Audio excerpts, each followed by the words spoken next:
Ladies and gentlemen, hello and welcome to Lunatic-Hai. I am Stylosa and welcome back to ProOverAnalyzed. Today, we are going to watch the best team in the world get absolutely destroyed. It's going to be beautiful, ladies and gentlemen, but this is literally the highest level Overwatch you can see anywhere in the world right now. Obviously, we expect Overwatch League to possibly supersede Apex and whatnot, but anyway, let's just explain what's going on here. We've got GC Busan. Now, Busan is a city in South Korea. Honestly, I've not seen these guys play too much this season. That's because I haven't watched all of the Apex, as I normally do, because I'm busy with other kinds of stuff. However, Lunatic-Hai are the best team in the world. They are the reigning champions of Apex. They've won Apex a couple of times. They always get to the final. They're Lunatic-Hai. They are the best team there is. And there's a reason for that, because they've played together for so long, and because they know how to execute, well, dive. They are the best dive team in the world, and this is dive comp meta. So you're going to expect them to be able to dive in and, well, just wreck the enemy team, and that's kind of what they do, or at least that's what we expected them to do. However, if you look at the score up here, you can see that actually they're 2-0 down. This means they have to win this game, the next game. They basically have to win every single game now to win, because this is best of 5, so first to 3 wins, and it's all looking kind of good at the moment. They managed to take that point on the first cap, and that's great. So when we look at the abilities they've got, or rather their ultimates that they've got available, they've got Diva Bomb almost. In fact, they've got Pulse Bomb. They've almost got High Noon, but yeah, and then they've almost got Transcendence. Actually, they've got a lot of stuff coming online. The thing is, though, so did GC Busan. It's not like they don't really have anything to work with here. They have Nano Boost. They have Pulse Bomb. They have options here to deal with what is going on. Now, a very critical thing you will see throughout this entire game is the power, yet again, of Sombra at this level of play. She is insanely powerful. And also, we will see a certain team getting heavily punished for not really utilising Sombra when it is the standard kind of defence on a 2CP map, especially on Volskaya Industries. Alright, but it's looking pretty good, right? They've come in, they've got a kill there with High Noon. Esker's playing quite well, he's getting kills. It looks like they're starting to push forward on the point. Another kill there. It's looking really nice, right? This is for all intents and purposes, a great attack and a good cap. And it's looking really strong now for Lunatic-Hai. They should be able to basically pick this up, or at least you would think they would. But what we're about to see here, and in fact, I'm just going to pause this, because actually, just as this kind of happens, this is the standard Sombra sort of tactic, right? Sombra charges EMP. She waits for the rest of the team to be able to engage. She translocates in. She pops her EMP, and as we can see, she basically hits the entire enemy team below and shuts down all of their abilities. So the question is, what's going to happen as a result? Well, they're all going to flood in, and they're going to start picking up kills, or hopefully start picking up kills, or at least push back Lunatic-Hai off the point. But as you can see, it's not really working. There are kills coming through for Lunatic-Hai. It's not looking too great for Busan, and yeah, they managed to get a sound barrier off. It's very ragtag. Now, this is kind of the problem with 2CP, especially at this level of the game. It is slightly frustrating to watch. Like, now, it's kind of lost its wow, amazing, what has happened, because really, Lunatic-Hai won that fight, but it is continued now because of the respawns, because of all the other issues. And I don't know. I don't know what you guys think about this, but I'm just sort of like, oh, not again, 2CP, come on. You know, Lunatic-Hai have won this point, and they do cap the point. You guys could probably hear the crowd there. They have got a massive fan following in Korea. And in the little arena where this takes place, they're generally all Lunatic-Hai fans. I don't know whether that's because they support the team that wins. I'm not sure. I don't know what the culture is like in Korea. But, yeah, they obviously want Lunatic-Hai to win. But as you can see there, that's a pretty strong showing of Lunatic-Hai there. GC Busan, it was a bit rough. They kind of got taken apart on the first point, and then they almost managed to hold on the second point, but really they'd lost the point, so it was kind of over. So nothing really new that we see here, but can Lunatic-Hai actually come back? Well, and we know they can't, because at the start of this video I did say they are going to get destroyed, and that's what we're going to see, the destruction of Lunatic-Hai. But we're going to focus on how this happens. Now, you'll notice this is where the fun starts to happen, ladies and gentlemen. We've got some interesting heroes being selected here. We've got Doomfist, Hureg on Doomfist, which is great. Prophet as well is a phenomenal hit scan player. This is a supremely good tracer and a very good soldier player. So yeah, we're going to see a bit of a change here now. So we've got GC Busan on the attack, and we've got Lunatic-Hai in the defense. Lunatic-Hai's defense is the standard dive comp defense. This is totally standard. This is what Lunatic-Hai do. This is what they basically invented, and that's what they're going to go for. Anyway, let's use this downtime just to discuss some possible reasons why Lunatic-Hai have been, well, ripped apart by GC Busan's more aggressive playstyle, which sounds crazy because Lunatic-Hai are very aggressive themselves.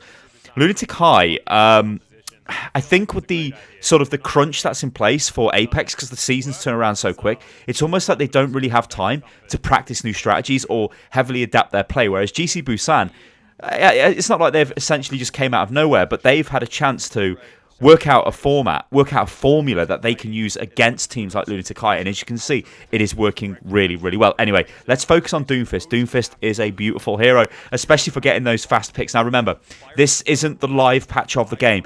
Tournament stuff is usually always a patch behind, so they don't have the new Mercy, they don't have the new D.Va. It's still the old Mercy and the old D.Va, so we won't see fast reses or anything like that. However, let's just pause this while we've got a nice view, because we can explain what's going on here. And we can see that looks like we've got a kill here by Zumba, which is actually really huge because he's killed the Winston. So what we've got here, if we look at, is the defensive setup of Lunatic-Hai. They are controlling this high ground really well. Now, if they control the high ground, either this side or that side, you'll see both teams, teams sort of alternate between this side and that side for defense. You don't ever really defend at the choke at the pro level of the game, and even really at any level of the game we should avoid that choke because it's not the best place to be because we're really close to their spawn and we don't want to die. Instead, you want to focus your defense around this kind of area. You will see Sombra used, and the reason why Sombra is used a lot, but we're not seeing Sombra used here. So when I say this is sort of the standard Lunatic-Hai defense, it kind of is, but it doesn't have a Sombra, which you would expect to see. So Sombra would typically hack this pack, and then you would use maybe, you know, I don't know, like a Reinhardt or an Orisa you could use on ladder or whatever. At this level, it doesn't really matter, like in terms of the tanks, but what you would do is play around the health pack. So if Sombra hacked that pack, you know, maybe she hacks this pack. There's the pack sort of below us here she could hack. There's the one behind the point, not really a priority pack to hack. There's the pack over here as well. Generally, it's these two packs here which get controlled, but we don't have any of that going on. Anyway, let's just play this so we can see what happens, because obviously you can see GC Busan have come through and they're wrapping around the side here, but they've lost their main tank. So this should mean their push is essentially over. Like, you cannot win the push without your main tank. And you see what they did there? Very clever, awesome gameplay. Instantly disengaged, because if they stayed in there any longer, all they're doing is feeding Lunatic-Hai ultimate charge, and that is the worst thing you can do in Overwatch at any level of the game. You give the enemy free ultimate charge, they've got more chance of winning the next fight, so you don't want to do that. So Busan are back, and they're looking for another opportunity to attack. Hopefully this time they don't lose their Winston, because that was not great to begin with. You see they're going up to the high ground here. They've managed to take control of this high ground. Lunatic-Hai knew that, so they pulled back. So it's so tactical, especially on Volsky, the first point. It's all jostling for position. You get the good position, then you go in and attack. You'll notice both the teams are like, they don't just go straight into each other and attack. They wait for an opportunity. Who are you kills who reg. So his Doomfist is not entirely working out too well, and it looks like we're going to go through with Lunatic-Hai cleaning up again.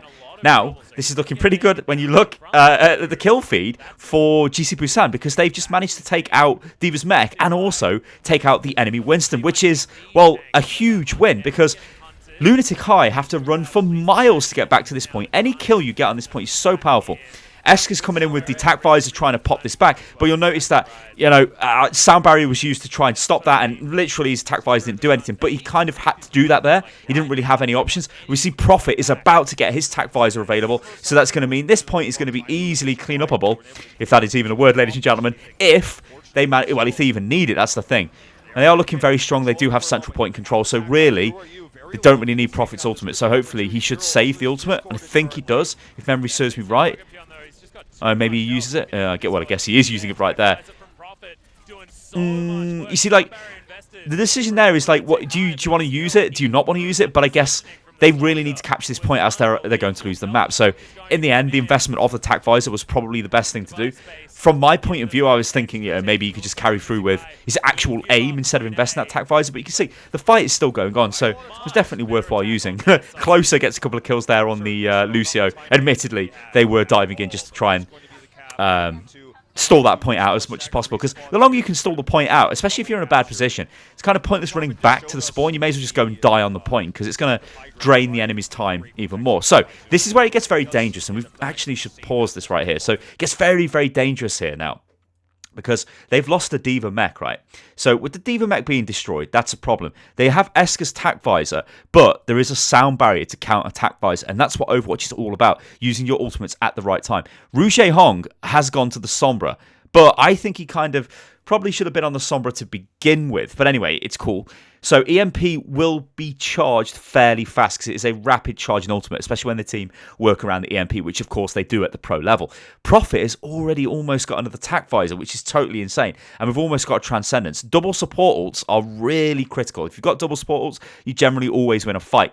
Typically, you don't want to invest both into one fight. You know, you'd want to stagger the ults. Generally, the rule of thumb is you always open with a Transcendence because it's instant, and then you follow up with a tac visor. You follow up with a, imagine if Lucio had tac visor, you follow up with a sound barrier because it's got a cast time where he sort of has to drop the beat, doesn't he? And also, he can be killed sometimes doing it. Anyway, this is looking good for GC Busan because they've taken out the Diva mech and they are pushing on to the point. There is a heavy chance here that they are going to get the snowball, and that's what you want. They managed to finish the kill on the Diva there, and then you can sort of see them jostling for position on the point, trying to push them off. We've got Esther coming in with a tac visor, and then immediately, you see that immediately we got the sound barrier out of closer. That is supreme reactions. Tac visor, sound barrier. It's like tac visor, no sound barrier. That's what Overwatch is about when you're like a top level support player. It's about making the right decisions, and that play there totally shut down Esker. And then Prophet comes through with his tac visor. Can you see how this is all unfolding? Like, they got beat with better ultimate use. GC Busan had the better ultimate use there and have just rammed them off the point. Now, what's super interesting now is if we look at the times here. Look at this. Actually, I don't have my whiteboard selected. Here we go. Time remaining. Look at that. They're going to clear the last person off the point, and it is insane. There is 5 minutes and 10 left on Lunatic-Hai's clock. They're still cleaning off the rest of Lunatic-Hai because, you know, 2 CP, ladies and gentlemen. So frustrating. There we go. Boom. So they've got 4 minutes and 20 left. Lunatic-Hai's got over 5 minutes. This is crazy. They are saying, you know what? We're just as good as you. And obviously, they've just took 2 maps off them, so they're feeling really confident. But they're saying, you know what? We can do it. I mean, look at this guy. Look at that guy there at the end. Look at him. Look how confident he looks. He's like, yo, let's look at him. He's like, yo, man, let's do this. Look at Lunatic-Hai. Right, look at him. They're like, maybe Zumba looks a little bit worried there. Toby thinking, okay. Rouge Hong always looks kind of confident to me. Who are you? Always looks focused. What a hero. And Esker. Poor Esker always gets the piss taken out of him for being a bad player, but he's in the best team in the world.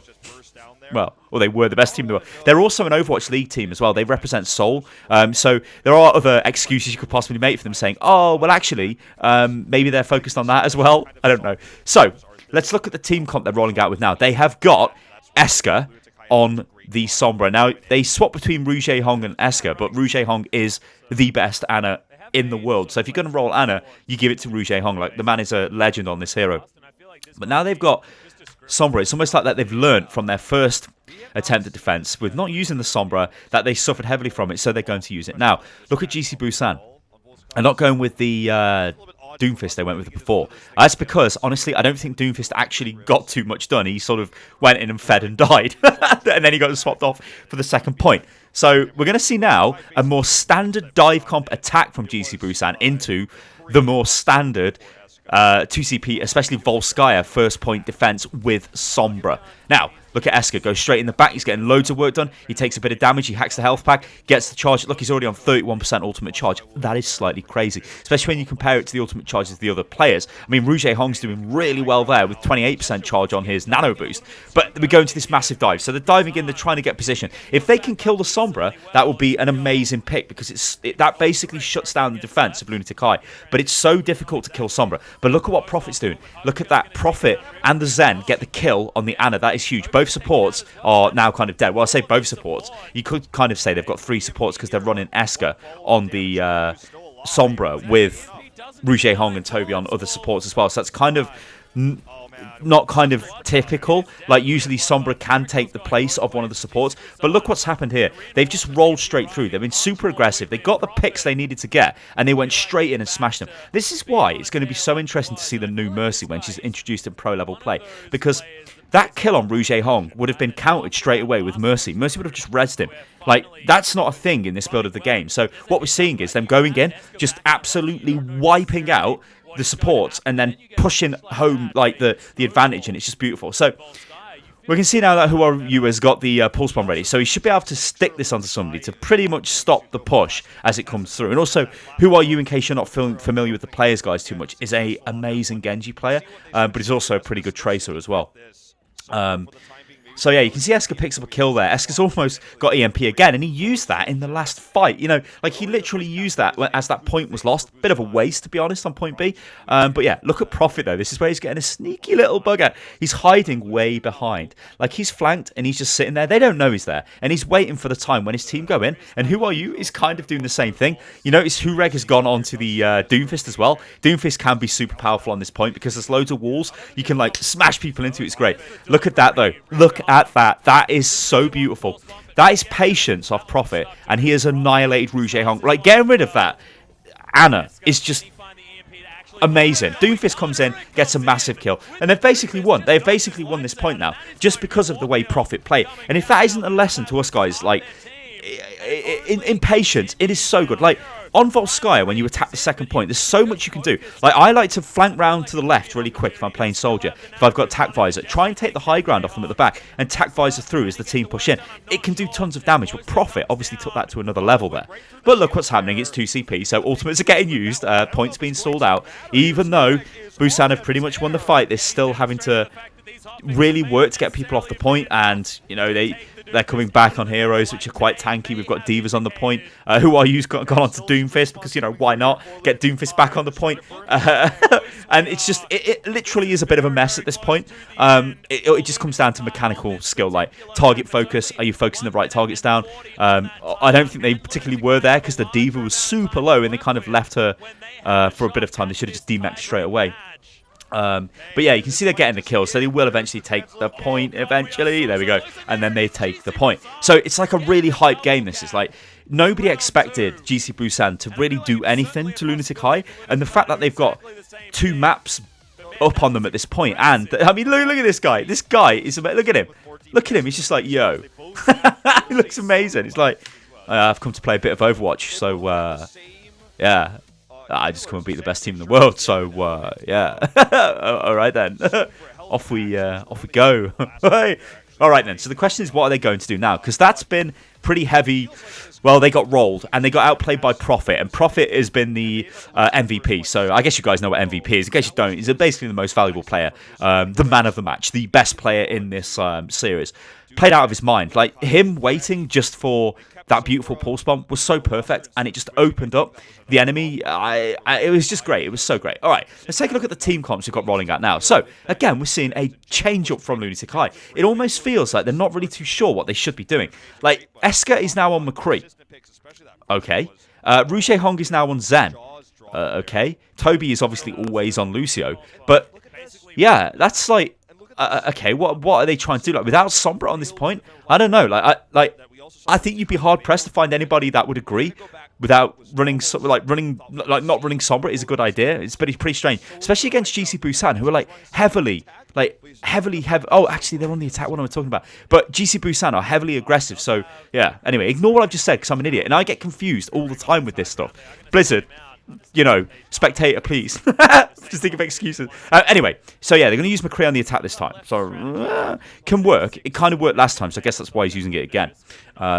It's such a hype game that I'm getting confused myself. But GC Busan, they're set up as their standard thing without Sombra. Right, because Prophet, yeah, he's playing quite well. So, you know, let's roll with the Trace on defense. We've got Hureg on the Soldier as well, just pumping damage in. You've got Lunatic-Hai, who are not really going in for position. Now, if we can get a good view of this, I will pause it. Possibly maybe sort of like, I guess this kind of shows it actually. If you look at the whole screen here, where are Lunatic-Hai? They need to jostle for position. Like, they don't really seem to be doing anything. They're just sort of sitting there.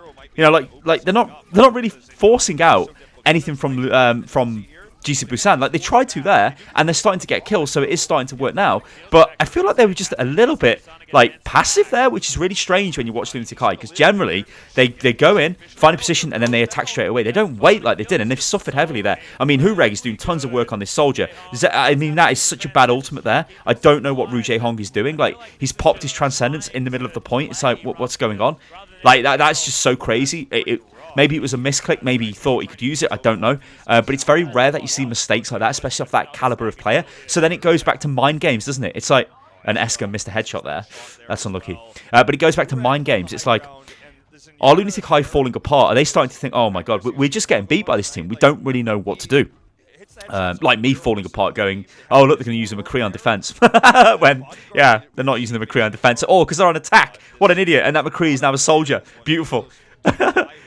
Right, so they've got some ultimates coming up now. So they've got some options. They've got a sound barrier, and they've got a bomb. They've got a Diva bomb almost, and they've got almost a Winston Primal Rage. But look at Prophet. Like, I really like watching this player. He's becoming one of my favorite players to watch because he's so sneaky. Like he gets into these really cute positions. And he's so good. I mean, there's a lot of really good Tracer players out there as well, and it's nice to see players with a little bit of a different play. I mean, what's he doing? Like he's hiding. Look at what is this? What was he like? He's just hiding. I mean, admittedly, who are you? He's just killed 2 people. So, whatever you're doing, Prophet. I think he should have probably chucked his pulse bomb then, but he didn't. And he's suffering. But he's trying to stay alive. He's trying to get picks. Like Lunatic-Hai have got. Oh, I remember that pulse bomb. I think that's a problem. A bug? A ghost pulse bomb? In fact, let's rewind that because that pulse bomb. Oh, I think let's just watch this. Where does this pulse bomb go? Does it get et? There's not a Diva by him. What? What is that? Ghost pulse bomb? What? Okay. I mean, yeah. Esports ready. Anyway, I don't think that would have mattered anyway because they'd been killed and he just sort of chucked his pulse bomb in anger and then he threw himself off the map. Now, they do that a lot, guys, right? That's called resetting, to kill yourself to get back with your team, because if he ran in towards the enemy team and just took damage, then he's just feeding them ultimate charge and it's kind of pointless.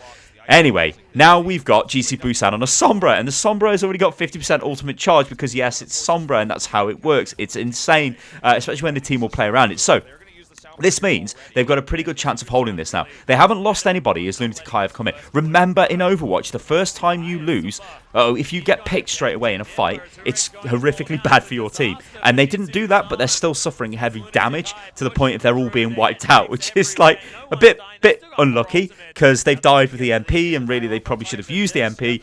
We've got Prophet trying to stall. Again, like Lunatic-Hai have won this, right?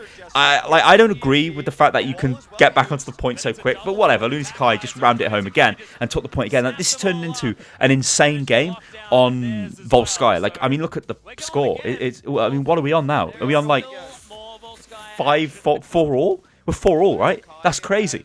And there's still a load of time left. But I don't know. Lunatic-Hai look a little bit like, ooh, they look stressed out to me. I guess GC Busan are. You know, I can't wait to see what Overwatch League looks like. I like this at the back as well, where they've got a guy sitting at the back. I tried to draw, but I couldn't. The guy over here, that guy sitting at the back, it's like the team captain. It's so good. It's so awesome. All right. So before all, we've got, I think that says 2 minutes or something left for Lunatic-Hai. It's difficult to tell because the quality of the VODs from the stream are not great, but there you go. And GC Busan have got 1 minute and 28. Now, Who Are You is going to his Genji. He is an amazing Genji player. But look again, Lunatic-Hai changed their comp. Introducing the Genji, which they didn't really use before. And it's like interesting to me. Like I said, it almost feels like they are swapping their comp around. Like when I was making the point when Lunatic-Hai were on attack, like I think it's still valid. Like they were changing their comp around quite a lot. But then again, you know, Overwatch, yeah, you should change your comp around quite a bit, right? You know, just play the same heroes over and over again, which, yes, they do kind of do on this patch of the game, because remember, this is the patch before the Diva and the Mercy rework. Hopefully we'll see different team comps when that hits the highest level of the game. But this is a game that literally happened 2 days ago, so it is a very recent game. All right, so what we're looking at here is GC Busan trying to push around to again get a good position and then engage. And Miro Miro is the best Winston player, but what he just did there was so bad. Like, I don't know why he did that. Like, he just dived in and got killed. Like, he didn't really have the support to do that. The whole team was there and they burst him down. It was almost like he was throwing, right? He's not throwing. He probably got given the call, or he made the call to go in, and it was just a bad, unlucky call. Or they're just feeling rocked by the fact, well, GC Busan have turned out with such power. But what happened there is the reason why they lost that point is Miro went in and just got killed. Like, he should not have gone in there. I don't know what he was thinking. It was just a bit insane. So what we've got now is a very real danger of Lunatic-Hai just getting snowballed again on the final point. Ultimate-wise, GC Busan are clearly in the advantage if their ultimates come online in time. Look at Lunatic-Hai. They don't have much. They might have a pulse bomb, but Prophet's going to get his pulse bomb first, but he actually kills Esker in the 1v1. And at the pro level of the game, and in fact at any level of the game, if you're playing Tracer and the enemy team have got Tracer, and you can kill the Tracer in 1v1, that is huge. Like, that is absolutely huge. I mean, and look at this, right? Prophet gets a kill on Esker, then he gets a kill on Miro. I think he got a kill on Miro, didn't he? He got another kill on somebody, and they just come in and pop all of their ultimates and basically take the point. Again, that just comes down to Prophet's skill as a player being able to take these 1v1s, but it's also Lunatic-Hai. Not, I don't know what, like, they on that defensive phase there, it really felt like they were fatigued. It felt like they were just totally they just got discombobulated. Like, they just didn't really know what they were doing. Who Are You comes in with a blade, which it's not really going to work against an entire enemy team. And it's pretty much all said and done right now. Like, we're just waiting for them to get pushed off the point again. Like, I do hope at some point this gets changed in Overwatch, because it's not great to watch this, because they won the fight. It's like, yeah, you've won the fight. It's almost like if you die on the point, you should have, like, increased respawn, although that could be maybe abused. I don't know, ladies and gentlemen. I'm not a game designer. But yeah, they're obviously happy with themselves. He's loving it. He's like, yo. Yeah. And Lunatic-Hai are looking a bit... You can see Miro sitting at the back. Like, you see him over there? My arrow kind of lagged out, but he was over there. Yeah. Like, Who Are You's looking a bit forlorn. Esker's looking like, oh dear. Okay, so... let's look at the team comps again. Has anything changed? And this time, I will not get confused about Lunatic-Hai being on the defense or the attack. I got confused. Look, though, they're going to start with Esker on the soldier instead of the McCree on the attack this time. So again, they're changing it up. Why? I don't know. Maybe Esker wasn't... well, Esker wasn't performing on the McCree, so we watched him miss an easy headshot, which really, every pro shouldn't really be missing that kind of headshot. But, you know, it's easy for us to sit here and go, oh, yeah, that's so bad. Like, they're in an ultra-high pressure environment. So, yeah, we've got to remember that. GC Busan are going for a sombreless defense. It worked last time. It didn't really, did it? Because they got rolled. So they're just going to go for it again. They're feeling confident in it, but they were just so good on the attack with this team. Why change it? You know, just stay with the same. You know, if it works, then just keep going. Like, a lot of team sports games are just about keeping momentum, keeping morale. If you're winning, just keep it going. Don't change. And why the hell change? You know, mental. It's so cool. All right, then. So Esker's coming in. He's trying to put a bit of pressure onto the soldier on the high ground there. And he's going to go up and try and contest him, which is a bit of a ballsy move. And he moves up there. He's very lucky because a lot of fire came through then. And if he got hit with a Helix rocket there, probably could have got killed. So, actually, let me just see if I can pause this right now. Whoa! Oh, a little bit late. I don't want to rewind it because my thing's a bit dodgy and it will take us back a bit too far. But I just wanted to show you how they're jostling for position again on the high ground. I mean, that was so bad there. Here we go, I'll pause it there. But that was so bad. That kill there, Miro was in such a bad position there. Like, I can't explain to you how good this guy is. He is an amazing... he's like the best Winston player. He would know that if he jumped up onto the high ground here, he no longer has jump available. And this diva, well, she's just going to headbutt him off the side. So it's a very risky position for him to be over here. But that's what he did. He jumps up there and he gets knocked off. It's like, what are you doing? Like, what? It's crazy. Anyway. What we can see here is the positioning. Look at GC Busan. Look at the position from the soldier. This is a great position. He can't be contested, and you can just pile loads of damage into all of the players over there. And let's just see how this plays out. So he's just pumping damage in. It's fairly easy. You know, this is an easy enough defense. Like, they've won. I mean, what they're looking to do now is catch people who are trying to get out. So kill Esker there. Pick up other kills as well, because this staggers the enemy team. I mean, it's unfortunate that Gesture got killed there by a rogue Helix rocket, but Prophet is doing a ton of work. And also, Winston can get back to the fight fairly quick, so it shouldn't be too much of an issue. Now, we've got Tac Visor coming up for Hureg. This means this push should be stoppable, right? Provided Zunba doesn't just chuck his defense matrix into his face, because remember, this is still the older diva. She's still got the 4-second defense matrix, so we'll have to see what he can do there. Esker is not too far out of his own Tac Visor, but, well, Hureg's about to have his up, so there's a bit of an imbalance. But look at what they're doing, Lunatic-Hai. They're going for the right-hand side. They're going to take the high ground, and then they're probably going to look to engage. If they get a pick, we can see that Winston diving in there from GC Busan. Realises, oh god, I've got to get out there, so he gets the hell out of there. But they've got a sound barrier now, and they're going to engage with Toby's sound barrier. But the question is it actually going to be that effective? Like, look at what's happening here. There's no kills coming through. They're not actually killing anyone. It was well, I don't want to say it was a bad sound barrier, because I think it was an okay sound barrier. I just think Lunatic-Hai didn't do anything with the sound barrier. And also, GC Busan just moved out of the way. They were like, oh, you got a sound barrier, we'll just move out of the way. Now, look what's happening here. This is working so much in the favour of GC Busan. They are getting kills. They are winning the fight. They are investing minimal ultimates. Lunatic-Hai are using a lot of very valuable ultimates. They used Transcendence. Like, why? Like, why? It's insane. Like, it's absolutely insane. Like, I think they just crumbled. They just were like, oh, we've lost, so we'll just use it. Such an interesting change in fortunes this was. And then eventually we see GC Busan clean the rest of Lunatic-Hai off the point. And they will eventually, hello 2CP, eventually take this 6-4. That is amazing. You can see they're happy with themselves, right? Look, throw your headset, son. Throw your headset. Anyway, let's pause this. So that was such a good game. Like, I think that shows us a couple of things. It shows us the level of coordination at pro level Overwatch is insane. But it also shows us that teams which are viewed as unbeatable can be beaten. And what interests me about this series is GC Busan, they beat Lunatic-Hai by being a better Lunatic-Hai. Overwatch League is going to be very interesting, guys. Let me know what you think about this video. Anyway, guys, I really enjoy doing these videos. They're so cool to do, and it's nice to sit down and like break down these pro-level games. Yeah, guys, let me know what you think about this in the comments below. If you want to see more of this stuff, then let me know. And yeah, you can follow me on Twitter, which is @UnitLostGaming, and I will catch you on the next one, guys. Toodaloo.